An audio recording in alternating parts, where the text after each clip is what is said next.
아합이 죽은 후에 모압이 이스라엘을 배반하였더라. 아하시아가 사마리아에 있는 그의 다락 난간에서 떨어져 병들매 사자를 보내며 그들에게 이르되 가서 에브론의 신 바알세부에게 이 병이 낫겠나 물어보라 하니라. 여호와의 사자가 디색 사람 엘리야에게 이르되 너는 일어나 올라가서 사마리아 왕의 사자를 만나 그에게 이르기를 이스라엘에 하나님이 없어서 너희가 에브론의 신 바알세부에게 물으러 가느냐. 그러므로 여호와의 말씀이 내가 올라간 침상에서 내려오지 못할지라 내가 반드시 죽으리라 하셨다 하라. 엘리야가 이에 가니라. 사자들이 왕에게 돌아오니 왕이 그들에게 이르되 너희는 어찌하여 돌아왔느냐 하니 그들이 말하되 한 사람이 올라와서 우리를 만나 이르되 너희는 너희를 보낸 왕에게로 돌아가서 그에게 고하기를 여호와의 말씀이 이스라엘에 하나님이 없어서 내가 에그론의 신 바알세부에게 물으려고 보내느냐. 그러므로 내가 올라간 침상에서 내려오지 못할지라 내가 반드시 죽으리라 하셨다 하라 하더이다. 아멘. 오늘 주일부터는 열왕기하 말씀을 살펴보고자 합니다. 되도록 그동안 주일 낮 예배 때 설교를 안 한 부분을 중심으로 설교를 하려고 합니다. 그래서 저희 목표는 성경 66권을 주일 낮 예배 때 모두 설교하는 것입니다. 성경 66권의 내용을 골고루 설교하면서 여러분들의 성경을 이해하고 또 여러분의 삶 속에 적용하는 데 있어서 조금이나마 도움이 되고 싶은 마음이 있습니다. 그래서 부족하나마 저의 설교 내용을 책으로 만들어서 여러분에게 드리는 것이 저의 목표 중에 한 가지입니다. 제가 성경을 바르게 해석하고 삶에 적용을 잘 할 수 있도록 기도해 주시기를 바랍니다. 통일왕국이었던 이스라엘은 솔로몬 왕이 죽고 나자 르호보암 때에 북이스라엘과 남유다로 나뉘게 됩니다. 그리고 북왕국 이스라엘에는 19명의 왕들이 통치했고 남유다 왕국에는 20명의 왕들이 통치했습니다. 이 왕들의 이름은 우리가 전에 노래로 외운 적이 있습니다. 이 시간 기억을 떠올리며 한번 노래로 불러보았으면 좋겠습니다. 화면을 보시고 저와 함께 불러봅니다. 여로보암 나답 바사 엘라 시므리 오므리 아합 아시야 요람 예후 요아스 여로보암이세 스가랴 살루므나헴 브가이야 베가오세야 이스라엘 왕의 이름. 기억나신가요? 가물가물하신가요? 다시금 열심히 외우시기 바랍니다. 왕들의 이름을 외우는 것은 이스라엘의 역사를 이해하는 데 많은 도움이 됩니다.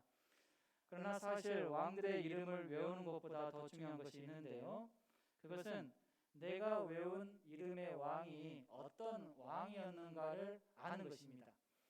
때문에 우리는 왕의 이름을 외웠으면 이제 그 왕이 어떤 왕이었는지를 알기 위해서 성경을 통해서 또 설교를 통해서 배울 수 있어야 합니다. 오늘은 많은 왕들 중에서 북왕국 이스라엘의 8대 왕이었던 아하시아 왕에 대해서 살펴보고자 합니다. 오늘 설교를 통해서 아하시아 왕이 어떤 왕이었는지를 조금이나마 정리하실 수 있기를 바라고, 또한 성경에 기록된 아하시아 왕에 관한 내용을 통해서 하나님께서 우리 각자에게 주시고자 하는 교훈은 무엇인지 깨달을 수 있기를 바랍니다. 먼저 아하시아가 왕이 되기 전까지 어떠한 삶을 살았는지에 대해서 살펴보도록 하겠습니다. 사실 아하시아가 왕이 되기 전에 어떤 사람이었는지에 대해서 성경이 자세하게 말씀해 주지 않습니다. 그래서 우리는 잘 알 수가 없어요. 그런데 오늘 본문에서 말해주는 것처럼 단 한 가지 확실한 사실을 알 수가 있는데요. 그것은 아하시아가 아합의 장남이었다라는 사실입니다. 아하시아의 할아버지는 오므리였고 아하시아의 아버지는 아합, 그리고 어머니는 이세벨이었습니다. 할아버지 오므리는 쿠데타로 정권을 장악했고 자기 아들 아합을 위해서 당시 매우 번성한 해양 국가였던 시돈의 공주 이세벨을 며느리로 삼았습니다. 이세벨은 북왕국을 바알 신앙으로 물들게 한 대표적인 여인이었습니다.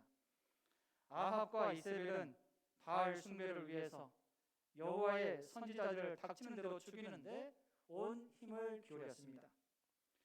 이들이 이러한 악한 결심을 하게 된 데에는 대표적인 사건이 있었습니다. 우리가 잘 아는 것처럼 엘리야 선지자가 갈멜산에서 바알 선지자들 450명과 대결한 사건입니다. 이 대결은 어떤 대결입니까?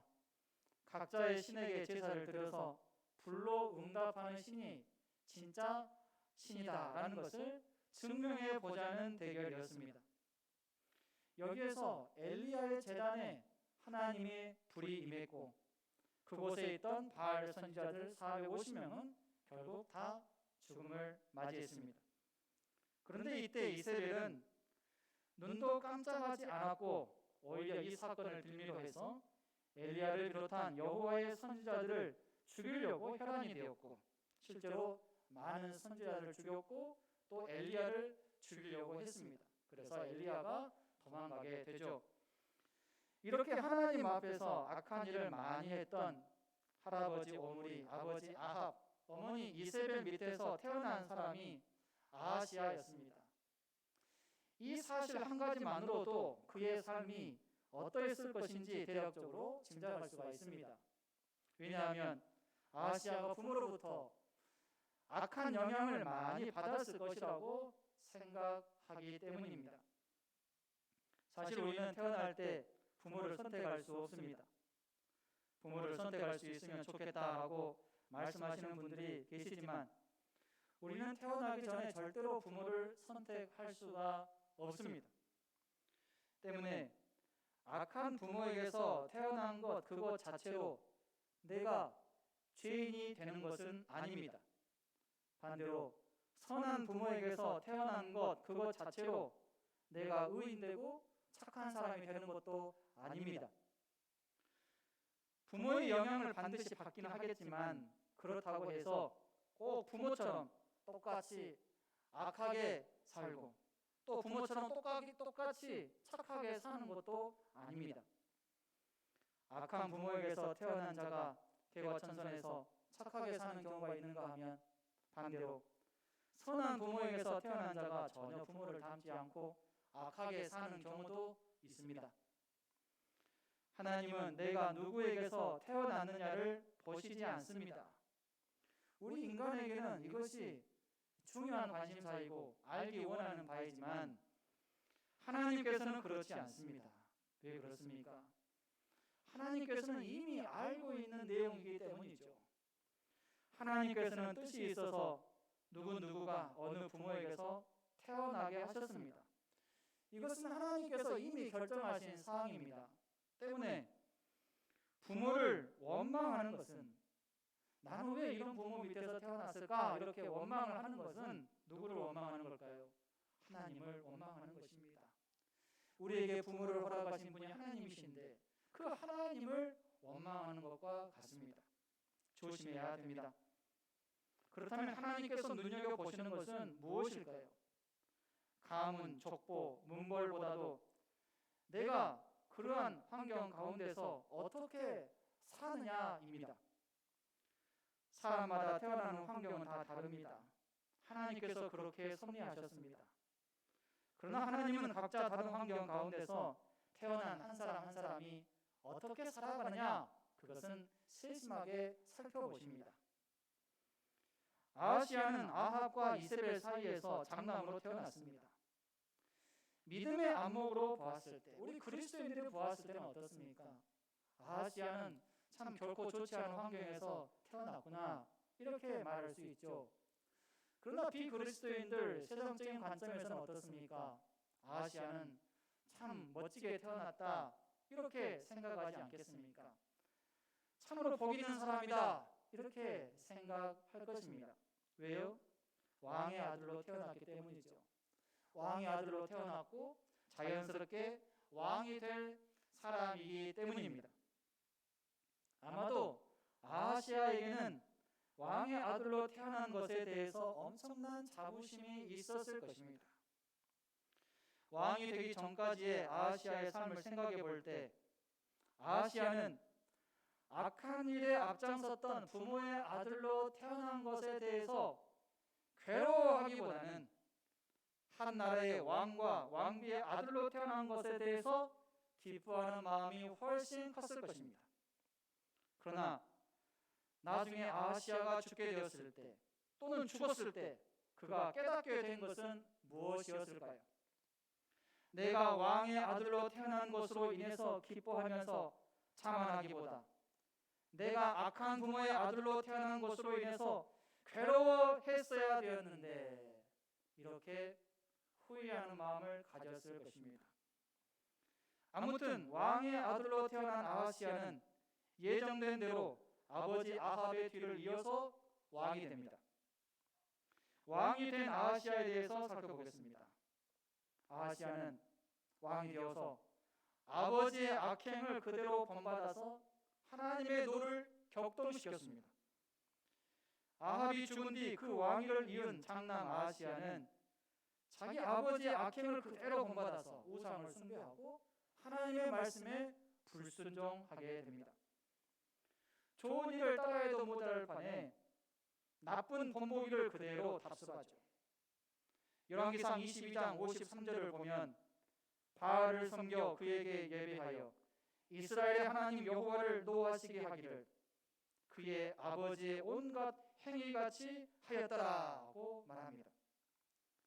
여러분, 세상에서 가장 축복받은 사람은 어떤 사람일까요? 하나님을 기쁘시게 하는 사람입니다. 반대로 세상에서 가장 저주받은 사람은 누구일까요? 하나님을 노하게 하는 사람입니다. 믿으시기를 바랍니다. 아버지 아합이 하나님을 노하게 하는 이러한 삶을 살았어요. 아버지가 그렇게 살았는데 아들 아하시아도 똑같이 그렇게 살았습니다. 하는 짓마다 하나님의 노를 격동시켰어요. 하나님의 노를 격동시키는 행동은 무엇 하는 짓이다, 이렇게 표현하는 게 마땅하다고 봅니다. 아하시아는 어려서부터 부모에게 보고 자란 것이 그것밖에 없었던 것 같습니다. 부모의 삶은 자식의 무의식 속에 깊이 박히는 가장 큰 영향력을 받습니다. 때문에 좋은 영적 환경에서 자식을 키우는 것이 얼마나 중요한지 모릅니다. 아하시아는 왕이 되고 나서 곧바로 모압의 반역에 직면하게 됩니다. 하나님의 노를 격동시킨 아하시아에게 하나님께서는 징계하기 시작하셨습니다. 아합이 죽자마자 왕위를 이어받은 아하시아로 하여금 맨 먼저 모압의 반역이라는 이러한 상황에 직면하게 하신 거예요. 왕이 오르자마자 이런 일들이 생겼으니 아하시아 입장에서는 많이 당황했을 법합니다. 또 놀라기도 했을 것이고 힘도 빠졌겠죠. 그러나 사실 모압이 이스라엘 왕국의 반기를 들기 시작한 것은 아버지 아합 왕 때부터였습니다. 그런데 아버지 아합이 죽은 후에 모압이 이렇게까지 완전히 빨리 배반할 거라고는 아하시아도 예상하지 못했을 것입니다. 결국 모압의 배반은 이스라엘 왕국의 쇠락이 시작되었음을 의미했습니다. 즉 여호와 앞에서 악을 행하던 북왕조 이스라엘의 멸망이 본격적으로 시작된 것이죠. 여러분, 우리가 만약에 하나님을 거역하는 삶을 살게 되면 사람들이 우리를 거칠게 대하기 시작하게 되어 있습니다. 반역하고 배신하는 일이 시작이 됩니다. 왜냐하면 하나님의 보호막이 사라졌기 때문이죠. 아담과 하와가 하나님의 보호막으로서의 에덴 동산에서 쫓겨나게 되었을 때, 나오게 되었을 때 그들에게 기다리고 있는 것 무엇이었습니까? 수고와 슬픔이었습니다. 고통이었습니다. 죽음이었습니다. 솔로몬 왕국이 언제 분열되기 시작했습니까? 열왕기상 11장에 보면 솔로몬의 마음이 바로의 딸을 비롯해서 이방 여인에게로 향하게 되고 이방 신상을 위한 산당을 짓고 그 신들에게 제사를 지낼 때였습니다. 솔로몬의 마음이 하나님을 떠나자 하나님은 솔로몬을 대적하는 사람들을 일으키셨습니다. 그들은 에돔 사람 하닷, 엘리야다의 아들 르손, 느밧의 아들 여로보암이었습니다. 아하시야는 난간에서 떨어져 병이 들었습니다. 아하시야는 모압의 반역이라는 하나님의 심판으로서의 첫 번째 사인을 제대로 읽지 못했습니다. 그러자 하나님은 두 번째 심판으로서 아하시야로 하여금 뜻밖의 사고로 부상을 입게 하셨습니다. 사마리아에 있는 다락 난간에서 떨어진 것이죠. 이 불의의 사고로 심하게 다친 아하시야는 깊은 병이 들게 됩니다. 이것은 하나님께서 아하시야에게 주시는 두 번째 경고의 사인이었습니다. 그런데 이때도 아하시야는 그 사인을 잘 깨닫지 못하고 오히려 전혀 엉뚱한 행동, 참으로 어이없는 행동을 하게 됩니다. 그것은 무엇일까요? 병든 자신이 회복될 수 있는지 여부를 알기 위해서 사신을 에그론의 신 바알세불에게 보낸 것이죠. 아하시야는 하나님의 노를 점점 더 격동시키는 행동을 했습니다. 이러한 행동을 하는 아하시야를 보면서 하나님께서는 어떻게 생각하셨을까요? 이거 봐라, 아직도 정신을 못 차리네. 아마 그렇게 생각하지 않으셨을까요? 아하시야는 사신을 바알세불에게 보냅니다. 바알세불은 파리의 왕이라는 뜻이 있습니다.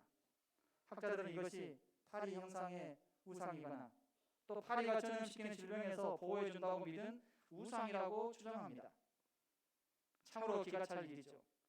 생명의 위협을 느낄 정도로 아픈 와중에 왕은 자신의 생사 여부를 알기 위해서 우상신을 찾고 있습니다. 이것은 아하시야가 얼마나 깊이 우상 숭배에 빠져 있는가를 우리에게 알려줍니다. 그의 황폐한 영적 실태를 단적으로 보여줍니다. 여러분, 누구에게나 사고는 닥칠 수 있습니다. 누구에게나 어려움은 올 수 있어요. 그러나 인생의 폭풍이 닥쳤을 때 어디로 달려가는가가 중요합니다. 문제가 생겼을 때 누구에게 도움을 요청하는가, 이것이 중요합니다.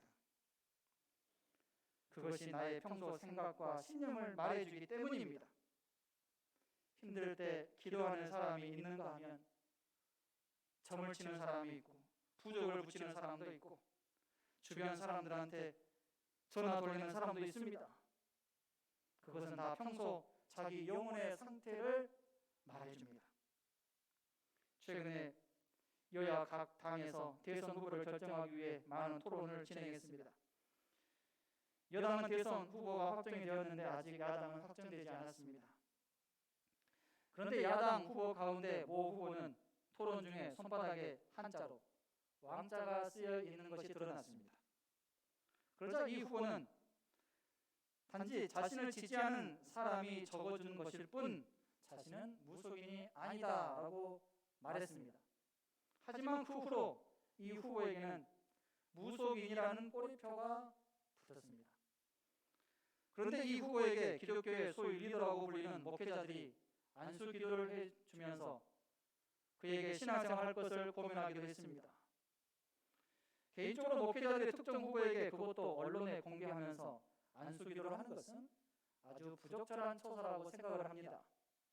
물론 이 후보 자신도 어렸을 때 교회를 다녔다고 말하면서 관련 사진을 보여준 것을 볼 때 그리스도인이 될 가능성은 있다고 생각이 됩니다. 그런데 지금까지 이 후보의 삶에 드러난 것을 종합해 볼 때 그의 종교는 기독교, 불교, 무속, 즉 혼합 종교임을 알게 됩니다. 이 후보뿐이겠습니까?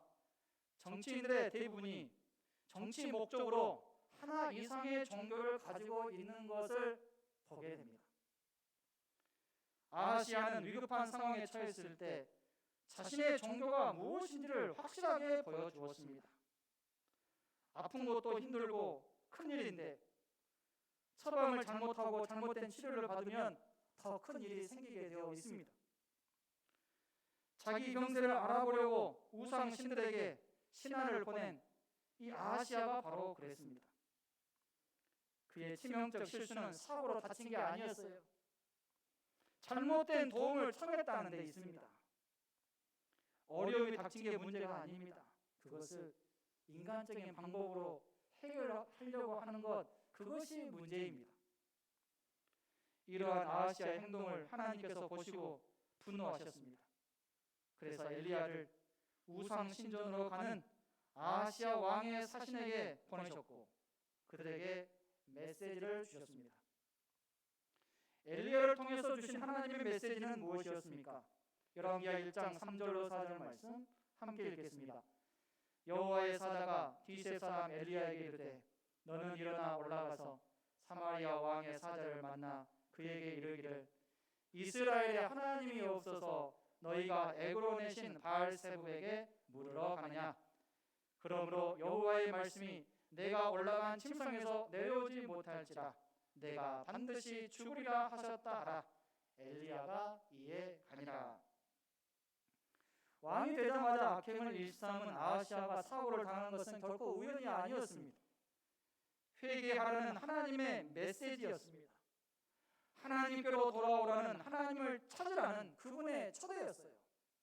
그러나 아하시아는 어리석게도 그 하나님의 숨겨진 메시지를 읽지 못했습니다. 고작 한다는 짓이 신하들을 우상 신전으로 보내서 자기 병세가 어떻게 될 것인지를 물어보는 것이었습니다. 인생의 위기 앞에서 이방신을 찾는다는 것은 결국 하나님의 존재를 부인하고 무시하는 행위입니다. 여러분, 문제가 생겼을 때 내 자식이 멀쩡한 부모 놔두고 다른 일을 찾아가서 도움을 구한다면 부모의 마음이 어떻겠습니까? 물론 자식 중에는 부모에게 걱정을 끼쳐드리고 싶지 않아서 일일이 자신의 문제를 알리지 않는 자식도 있을 것입니다.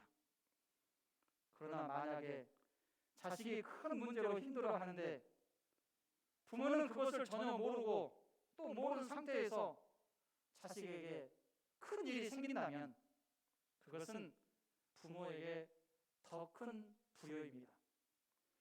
그때부터 부모는 자식이 그동안 어려운 문제가 있는지도 몰랐고 아무런 위로의 말이나 도움을 주지 못한 것에 대해서 괴로워할 것이기 때문입니다. 딸을 군대에 보냈는데 딸이 상급자들로부터 괴롭힘과 성추행을 당함으로 인해서 결국 목숨을 끊은 일이 매스컴에 보도되었습니다.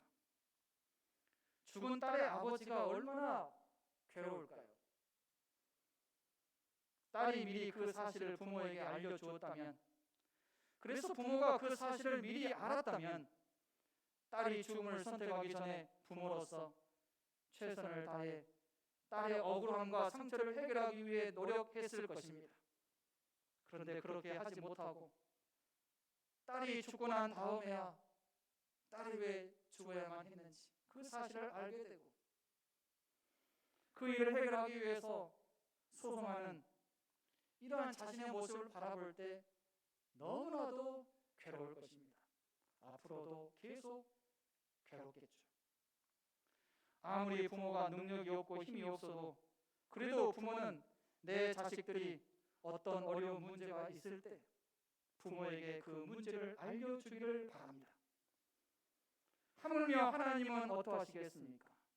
하나님은 천지 만물을 창조하신 능력의 하나님이십니다. 믿으십니까?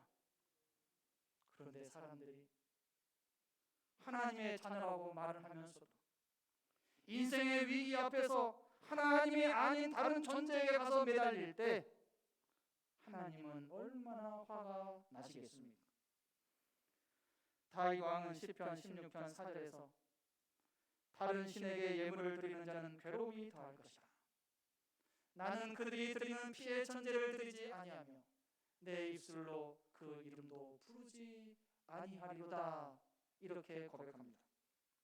여러분, 하나님의 사람들은 하나님과 함께 있을 때만 행복하게 되어 있습니다. 다른 신에게 예물을 드리면 반드시 탈이 나게 되어 있어요. 우리는 그것을 확실하게 알아야 됩니다. 아하시아는 그 수많은 악행에 더하여서 우상신에게 자신의 병세를 묻기까지 함으로써 자신의 운명을 비참하게 마무리했습니다. 하나님께서 그가 결코 회복하지 못하고 죽을 것이라고 선언하셨기 때문이죠. 이제 죽음으로써 아하시아는 자신이 의지했던 바알세불의 헛된 실체를 깨달았을 것입니다. 또한 자신이 그동안 무시한 하나님이야말로 온 우주를 다스리고 생명을 주관하는 전능자이심을 알게 되었을 것입니다. 그러나 때는 이미 늦었죠. 죽고 난 이후이기 때문에. 여러분, 살아있는 것은 내가 잘나서가 아닙니다. 하나님의 은혜 덕분입니다. 내가 살아있음은 하나님께서 나를 살려두셨기 때문입니다. 또 살려두시는 까닭은 무엇일까요? 하나님께서 나를 통해 이루시고자 하는 거룩한 목적이 있기 때문입니다. 하나님을 거역하고 하나님의 거룩한 목적을 위해서 살기를 거부한다면 더 이상 살아있을 이유가 없습니다. 그래서 하나님은 아하시아의 생명을 끝내 버리기로 결심하신 것입니다. 신하들로부터 보고를 받은 왕은 그들이 만난 사람이 엘리야였음을 알아챕니다. 왕은 자신의 죽음을 예언한 엘리야가 전에 아버지 아합의 죽음을 예언한 바로 그 엘리야라는 사실에 놀랐을 것이고 전율했을 것입니다. 사실 이것은 아하시아가 회개할 수 있는 마지막 기회였습니다. 마지막 기회였습니다. 내 아버지 아합에게도 엘리야 선지자가 그렇게 예언했는데 말한 대로 다 이루어졌는데 엘리야가 기도할 때 비가 내리고 또 비가 멈췄는데 다 듣고 알았겠죠. 그 엘리야가 어떤 선지자인지 정확히 알았을 것입니다. 그 엘리야로부터 메시지를 들었어요. 그러면 그때가 회개할 수 있는 마지막 기회였습니다. 하지만 슬프게도 강팍해진 아하시아는 이 마지막 기회마저도 놓치고 말았습니다. 지식이 인간을 구원하지 못합니다. 아는 것과 행동하는 것은 완전 별개라는 사실을 깨닫게 해줍니다. 아하시아는 그 사실을 알고 이제는 오히려 엘리야를 죽이려고 계획합니다. 회개하기는커녕 분노한 아하시아는 50부장과 무장한 친위군 50명을 엘리야에게 보냅니다. 감히 그런 예언을 전한 엘리야를 잡아와서 처벌하기 위해서죠. 엘리야에게 간 이 기병대의 지휘관은 산꼭대기에 앉은 엘리야에게 오만하게 이렇게 외칩니다. 하나님의 사람이여 왕의 말씀이 내려오라 하셨나이다. 여기서 강조점은 어디에 있습니까? 하나님의 사람에게 있지 않아요. 왕의 말씀이 있습니다. 왕의 말씀이 내려오라 하셨나이다. 이렇게 말한 거죠. 그런데 이 말은 맞지 않습니다. 하나님의 사람이라고 불러놓고는 정작 왕의 명령을 받들어 내려오라고 하는 것은 하나님보다 왕의 권위를 더 높이 세우는 것입니다. 진정 하나님의 사람이라는 확신이 있다면 왕이 직접 와서 그로부터 하나님의 말씀을 들었어야 할 일이죠. 깍듯한 예우로서 엘리야를 대할 일이었습니다. 이들의 말에 엘리야는 어떻게 반응합니까? 내가 만일 하나님의 사람이면 불이 하늘에서 내려와서 너와 너의 50인을 살릴지로다. 이렇게 대답합니다. 하나님의 사람을 대하는 이 지휘관은 왕의 권세를 믿고 오만 강자였습니다. 엘리야가 누구입니까? 전에 갈멜산에서 하나님의 영광을 위해서 하나님의 살아계심을 증명하기 위해서 아세라 선지자 400만까지 포함하면 바알 선지자 450명에서 850명과 싸웠던 그리고 승리했던 선지자였습니다. 그는 하나님의 권위에 도전하는 이 오만한 군대를 결코 참아 넘기지 않았습니다. 그의 기도대로 순식간에 하늘에서 불이 내려와서 50명의 친위대를 불살라버렸습니다. 유유상종이라는 말처럼 패역한 왕의 패역한 부하들은 순식간에 비참한 죽음을 맞이해야만 했습니다. 하나님은 만우의 여김을 받으실 분이 아닙니다. 하나님은 참 좋으신 분이시고 사랑의 하나님이시지만 그렇다고 해서 우리가 하나님을 함부로 대해서는 안 돼요. 예의 없게 행동해서는 안 됩니다. 하나님을 놀리는 자세, 조롱하는 자세, 그런 자세로 나아가서는 큰일 납니다. 하나님께 합당한 영광을 돌려야 합니다. 주님 임재 앞으로 나아갈 때는 겸손하게 나아가야 계급장 다 내려놓고 하나님 앞에 겸손하게 나아가야 됩니다. 내가 어떤 사람인데 교만한 자세로 나아가는 것이 아니라 하나님 앞에서 나는 구원받아야 될 연약한 자에 불과하다. 나는 죄인이다. 이러한 자세로 겸손하게 나아가야 되는 것입니다. 부하들이 전멸당할 이 기막힌 상황 앞에서 아하시아는 그때라도 놀라 엎드려 회개했어야 합니다. 그러나 10가지 재앙을 다 겪고도 이스라엘 백성을 놓아주지 않은 옛날 애굽의 저 바로처럼 아하시아는 바보같이 또 한 번 50명의 무례한 친위대를 보냅니다. 엘리야에 대한 아하시아의 이러한 분노는 하나님께 대한 대적 행위였습니다. 우매한 자는 실패해서 배우지 못한다고 했습니다. 잠언 27장 22절 함께 읽습니다. 미련한 자를 곡물과 함께 절구에 놓고 공이로 찌을지라도 그의 미련은 벗겨지지 아니하느니라. 아하시아의 이런 바보 같은 실수는 또 한 번의 참국을 불러옵니다. 두 번째로 갔던 50명의 군대도 왕의 권위를 앞세워 교만한 태도로 엘리야에게 속히 내려오라 이렇게 재촉하다가 똑같은 재앙을 당해서 전멸하고 맙니다. 두 차례에 걸친 부하들의 죽음에도 불구하고 아하시아는 또 세 번째로 군사를 똑같이 보냅니다. 참으로 우매하고 강팍한 지도자가 아닐 수 없습니다. 이런 우매한 지도자의 명령을 따라야 하는 부하들이 불쌍할 뿐입니다. 그런데 다행히도 세 번째로 갔던 군사들의 지휘관은 대단히 현명한 사람이었습니다. 그는 자세부터 달랐어요. 엘리야 앞에 꿇어 엎드려 겸손하게 간절하게 애원합니다. 열왕기하 1장 13절 하반절입니다. 하나님의 사람이여 원하건대 나의 생명과 당신의 종인 이 50명의 생명을 당신은 귀히 보소서. 그는 확실히 앞에 두 지휘관들과는 달랐습니다.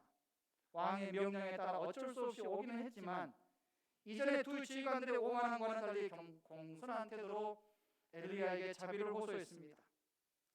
그는 자신을 보낸 왕보다 하나님의 종 엘리야를 더 두려워하고 있음을 보게 됩니다.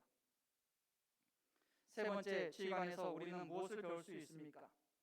세상 속에 살아가는 하나님의 사람들이 어떻게 처신해야 하는가에 대한 중요한 교훈을 배웁니다.